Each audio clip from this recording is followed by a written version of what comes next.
That's the beautiful thing about real estate is there's so Yep. many avenues to build and there's so many avenues to be really successful too. And it really just takes creativity and relationships.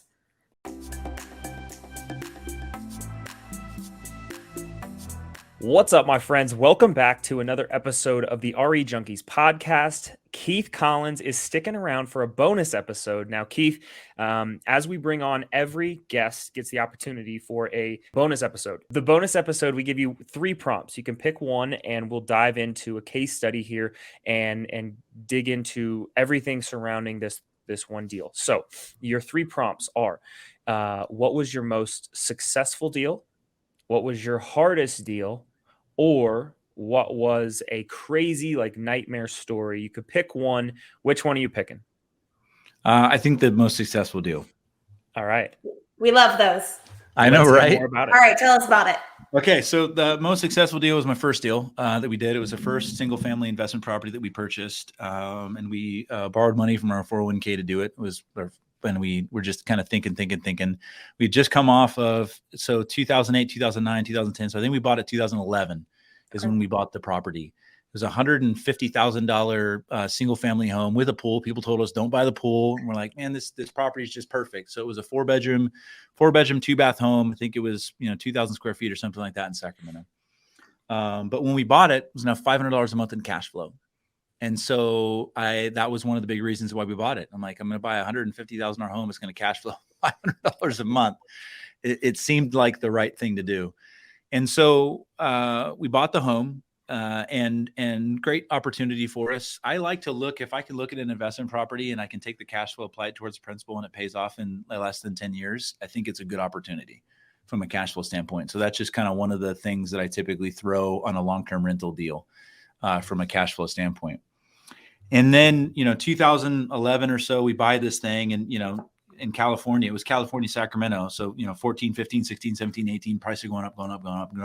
And the debate in the household is we need to take money out of this house and we need to buy other properties. And I'm like, no, it's a great investment. The cash flow is so awesome. 500. What are we going to do to go get $500 a month? I just had this block of doing something with it and I wanted to pay it off. Right. I had this mentality of like, we're just going to pay this thing off. It's going to be amazing. We keep it forever.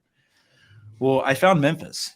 And we bought a couple of properties in Memphis. So Memphis at the time was the number two city in the country for rent to purchase price ratio. And we bought a couple of properties there. And then I just really then started looking at the numbers. So bought the home for $150. I looked at it and I think it was worth about $500 at the time. Wow. And so, yeah, massive. Like I would love to, if I bought 10 of those things, I'm done. Right. But, and so we were able to look at it and say, okay, I got this thing for $150. Yeah, it's making me $500 a month. It's a great investment. On paper, it's awesome. I've got a ton of equity in the property, but we were actually able to sell that property and do a 1031 exchange. And we 1031 that into 5 rentals in Tennessee, did it all at once. So 1 into 5 purchases all within 30, 35 days of each other. And we turned that into $2,500 a month in cash flow. Again, that was over almost a 10-year period of time.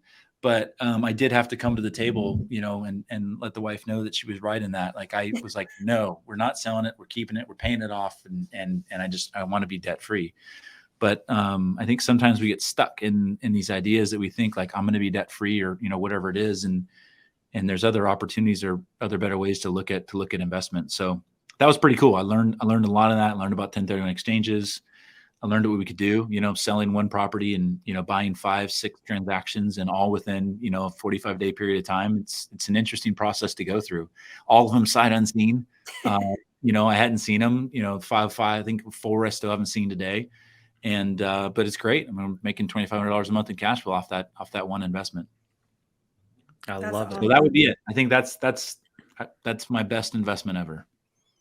I love it. Now, are you using anything creative for buying more or paying down your loans, or are you just kind of treating them all individual? What's your mindset like on that, like, next step management?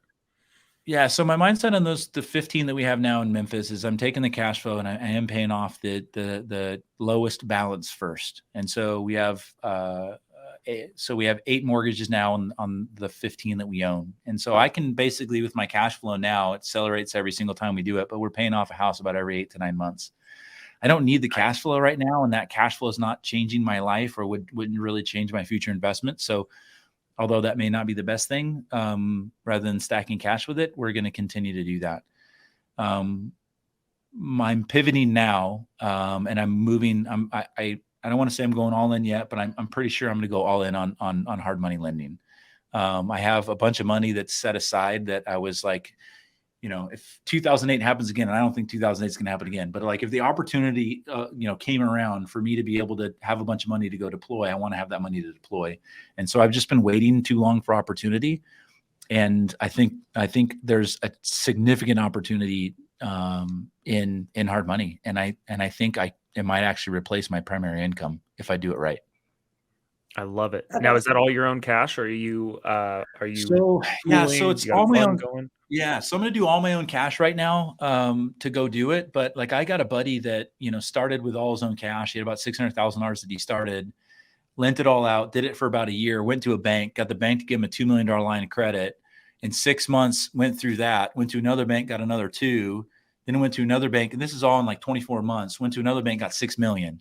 And now he's making like $55,000 a month doing hard money lending, using someone else's money. Yeah. I love that. And he doesn't do any advertising at all. And if I look at the Nashville market out here, again, I don't know how big this is going to go, but it's something I'm really excited about right now.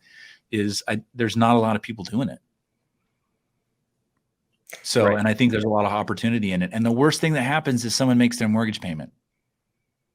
If you do it right, like that's the worst thing that happens. Right. So I'm not trying to take advantage of people. I'm not trying to take a house from people, but we have agreements and there's fundamentals within it and there's opportunities in all of it. Absolutely. Yep. That's the beautiful thing about real estate is there's so many avenues to build and there's so many avenues to be really successful too. And it really just takes creativity and relationships. Agreed. That's cool. And the ability to shift a mindset, right? Like, don't be so stuck. There's always so many different ways to do it, One question for you. So I know you briefly kind of talked about how you identified Memphis, but before you had identified Memphis, how were you evaluating markets? Like what data were you looking at to say, okay, this is the next place I wanted to invest? I had to get over the mindset that I wouldn't collect a rent at the property. That was the big one, and internally I thought of myself as a slumlord buying properties in different areas, and so that was Memphis was one of those areas where I was like, am I really like one of these people? And I put myself in the own box. And then I had to change that perspective and look like, no, I'm providing housing, for people and I'm taking care of the property. If there's a problem with it, I'm fixing it. Right. And there's nothing wrong with my homes. They're upkept, they have new roofs, the AC works, like it's clean. It's a clean house. And so I had to get away from that mindset. And then also, it had to be turnkey for me. I could not take away that's why I don't like short-term rentals. I'm not saying they're bad, but they just don't work for me because I can't have it take away from what provides the income to be able to do the investments. And so I don't do my own property management. I needed to find a place that did it. And I found a company that buys the home for cash, fully renovates the property, sells it to you at appraised value, and then rents it out for you. And prior to closing on the property, it's rented every single time. And I went out, checked out their facilities, met the people, did a tour, did a bunch of research. There's a ton of American manufacturing about Memphis. So I really loved the Memphis area. And so for me, that was kind of what it was. There's a ton of low paying jobs, a lot of support in the market. And I had the right team around me to make sure that I could make this as passive as possible. And that I think like all of that came together to say, okay, Memphis is it. I found certain things in other areas, but I couldn't put the whole team together for me outside of what I found in Memphis. Cool. I love it. That's important. Yep. I love it. Well, Keith, thanks again for sticking around for this bonus episode. For those of you listening to this episode, make sure you check out Keith's main episode, which should be right next to this one on your favorite podcasting platform. Keith, again, I've been blown away by your mindset and just your approach to different things. It's very simple, but it is very, very effective, and it's very different from a lot of other things that we've heard and a lot of other guests that we've had. So greatly appreciate you breaking that down. For for anybody looking to get into real estate or just make a good mindset shift, Keith, check out his main episode. Keith is all about that great energy. And we again thank you guys for listening. If you like this week's dose of the RE Junkies podcast, please subscribe and leave a review on your favorite podcast platform. If you have a crazy real estate story or a great case study and you'd like to be featured on an upcoming episode, click the submission link in the show notes. Your story can be featured, but you can remain anonymous if you'd like. We'll catch you junkies next time on the only real estate podcast of its kind.